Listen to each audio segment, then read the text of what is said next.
Clint Eastwood was sitting in his trailer on the Warner Brothers lot when the phone rang. It was 2 a.m. on a Tuesday night in 1973, and nobody calls an actor at that hour with good news. "Eastwood," he answered, his voice already alert despite the late hour. The voice on the other end was cold, unfamiliar, and carried the unmistakable accent of New York's Little Italy. "Mr. Eastwood, you need to stop making those cop movies. Dirty Harry is causing us problems. Big problems. And when we have problems, other people have bigger problems. Capisce?" Clint's blood ran cold. He knew exactly who us referred to, and he knew this wasn't a prank call. "Who is this?" he asked. "Someone who doesn't like to be ignored," the voice replied. "Stop making cop movies, or we'll stop you from making anything ever again." The line went dead, leaving Clint staring at the phone in his hand. In that moment, he realized that his portrayal of Detective Harry Callahan had made him a target of the most dangerous organization in America. Now I'm going to tell you the story of how Clint Eastwood became the target of organized crime, and how his encounter with real mobsters nearly ended his career and his life. This is the terrifying, true story of what happened when Hollywood's toughest cop crossed paths with America's deadliest criminals. The trouble began with the massive success of Dirty Harry, and the film struck a nerve with audiences who were frustrated with rising crime rates and what they saw as a justice system that protected criminals more than victims. Harry Callahan became an icon, a cop who bent the rules to catch the bad guys, who wasn't afraid to use violence when necessary, and who delivered justice with a point. But while audiences loved Dirty Harry, there was one group that saw the character as a direct threat to their way of life: the American Mafia. In the early 1970s, organized crime families were facing unprecedented pressure from federal law enforcement. The FBI had begun using new surveillance techniques, wiretaps, and RICO prosecutions to target mob bosses. The last thing they needed was a popular movie that made police brutality look heroic. Don Carlo Marcello, head of the New Orleans crime family, was reportedly the first to complain about the film. According to FBI wiretaps later released, Marcello told his associates that Dirty Harry was making cops think they're cowboy. But it was Vincent the Chon Gigante of the Genovese family who decided that something needed to be done about Clint Eastwood. Gigante had always been paranoid about Hollywood's influence on public opinion. He believed that movies could shape how people viewed organized crime, and he saw Dirty Harry as particularly dangerous because it portrayed police violence as not just acceptable, but admirable. The first threat came in the form of that late-night phone call to Clint's trailer. But when that didn't work, the intimidation campaign escalated quickly. Strange men began showing up at Clint's house in Carmel. They would park across the street and just sit there smoking cigarettes and watch. When Clint's housekeeper approached them, they would drive away without saying a word. Then came the incidents at restaurants. Clint would be dining with friends when men in expensive suits would take the table next to his. They would speak loudly about accidents that happened to people who didn't listen to good advice. The message was clear: we know where you live, we know where you eat, and we can get to you anytime we want.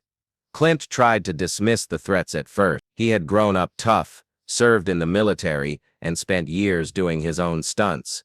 He wasn't easily intimidated. But the situation took a darker turn when the threats extended to his family. Clint's son Kyle, who was only 4 years old at the time, was playing in the front yard of their Carmel home when a black sedan pulled up to the curb. Two men got out and began taking pictures of the house and the child. When Clint's then-wife Maggie saw what was happening, she rushed outside and grabbed Kyle. The men smiled, got back in their car, and drove away slowly. That night, another phone call came. "Nice kid you got there, Eastwood," the same voice said. "Be a shame if something happened to him because his daddy doesn't know when to quit." For Clint, the threat to his child crossed a line that couldn't be uncrossed. The next morning, he contacted the FBI. Special Agent Frank Sullivan of the Bureau's Organized Crime Task Force was assigned to Clint's case. Sullivan later said that the threats against Eastwood were part of a broader mob campaign to intimidate Hollywood figures who portrayed law enforcement in a positive light. The families were feeling heat from federal prosecution, Sullivan explained years later. They saw movies like Dirty Harry as propaganda that made their job harder. They wanted to send a message to Hollywood: Portray us as the bad guys, and there will be consequences. The FBI investigation revealed that the threats were coming from multiple crime families, suggesting a coordinated effort. Wiretaps picked up conversations between mob figures discussing the cowboy actor and teaching Hollywood a lesson. But the most chilling discovery came when the FBI learned that the threats weren't just intimidation. There was apparently a serious discussion about having Clint killed. According to FBI informant Joseph Joe Dogs Iannuzzi, Vincent Gigante had put a $100,000 contract on Clint's head. The hit was to look like an accident, maybe a car crash or a fall from a high place during filming. Gigante was serious about this. Iannuzzi later testified. He believed that killing Eastwood would send a message to everyone in Hollywood that the mob wasn't going to tolerate being portrayed as losers. When Agent Sullivan informed Clint about the contract on his life, the actor's response surprised everyone. "What do you want me to do about it?" Clint asked. "We think you should consider suspending your film projects and keeping a low profile until we can neutralize this threat," Sullivan suggested. Clint was quiet for a long moment, then shook his head. "I'm not going to hide from these people," he said. "If I stop making movies because they threaten me, then they win, and I don't lose to bullies." Sullivan tried to explain the seriousness of the situation. "Mr. Eastwood, these aren't just bullies. These are professional killers with unlimited resources. They've eliminated judges, prosecutors, and government officials. They won't hesitate to kill an actor. Then they better not miss." Clint replied with characteristic stoicism. But privately, Clint was taking the threats very serious. He hired a team of professional bodyguards, installed a sophisticated security system at his home, and began varying his daily routines to make himself a harder target. He also made a decision that would prove crucial.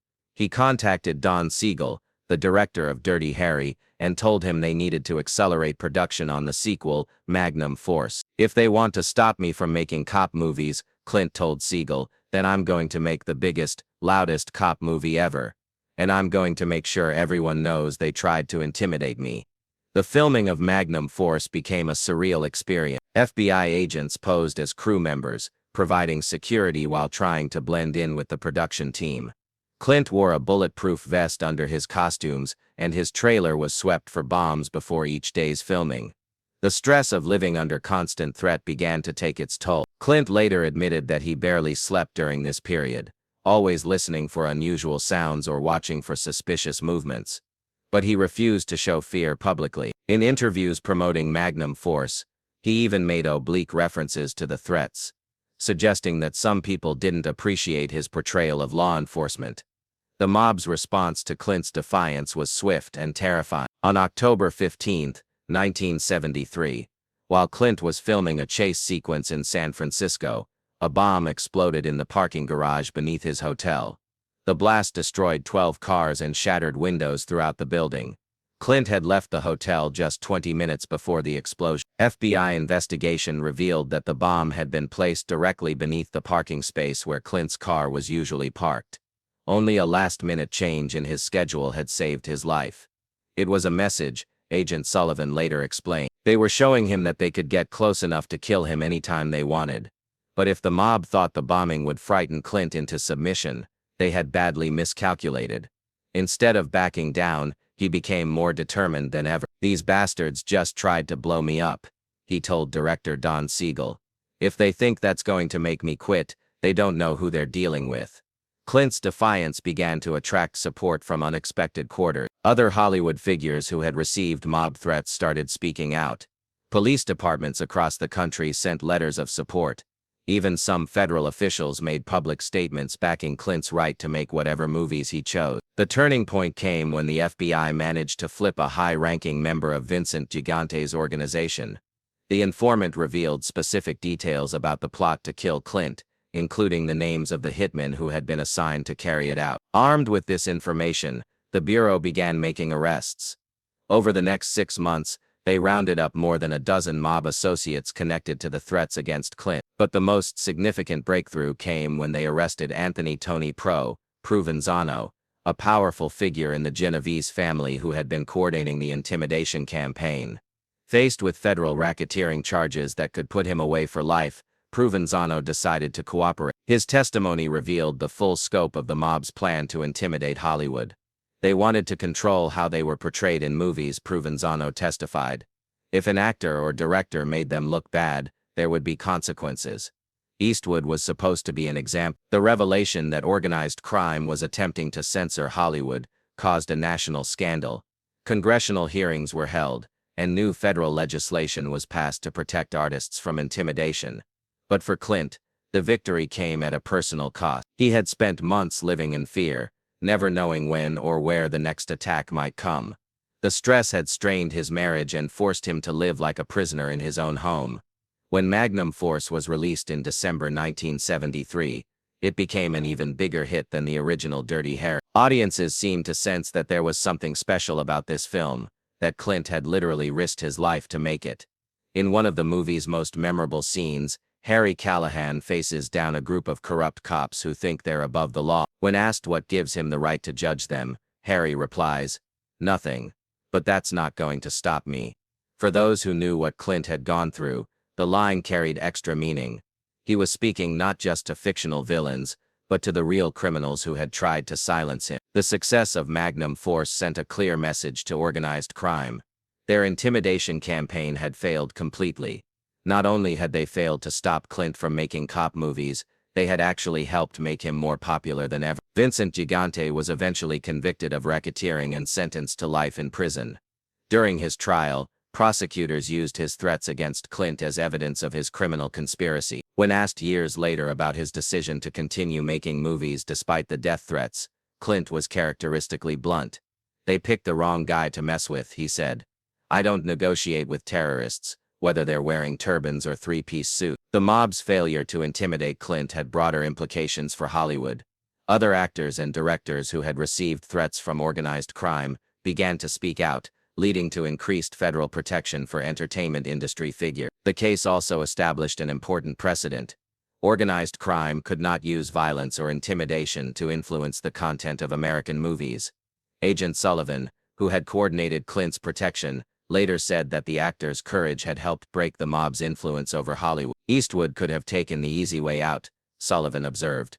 He could have stopped making cop movies and lived a quiet life. But he chose to fight back.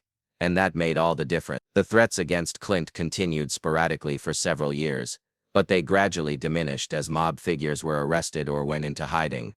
By the late 1970s, organized crime had largely given up trying to influence Hollywood content through intimidation. Clint went on to make 3 more Dirty Harry movies, each one more successful than the last. He also began directing films that often featured themes of good versus evil and the importance of standing up to bullies. In many ways, his encounter with the mob had reinforced the values that made Harry Callahan such an appealing character, the belief that sometimes you have to stand and fight, even when the odds are against you. When Clint won his first Academy Award for directing Unforgiven in 1993, he dedicated part of his acceptance speech to everyone who ever told me I couldn't do something, and everyone who tried to make me afraid. Those who knew about his battle with organized crime understood that he was talking about more than just movie critics. In 2008, at age 78, Clint finally spoke publicly about the mob threats he had received in the 1970s. "They thought they could scare me," he said in an interview. "But I learned a long time ago that the only way to deal with bullies is to stand up to them. It doesn't matter if they're playground bullies or organized crime figures. The principle is the same." He paused, then smiled with the same steely determination that had made Harry Callahan famous. "Besides," he added, "I had something they didn't expect." "What was that?" the interviewer asked. "I was tougher than they were." The terrifying encounter with the mob had tested Clint Eastwood in ways that no movie role ever could. But it had also proven something that his fans had always suspected. The man behind Dirty Harry was every bit as tough as the character he played. And when real criminals tried to silence him, Clint Eastwood did what Harry Callahan would have done. He made their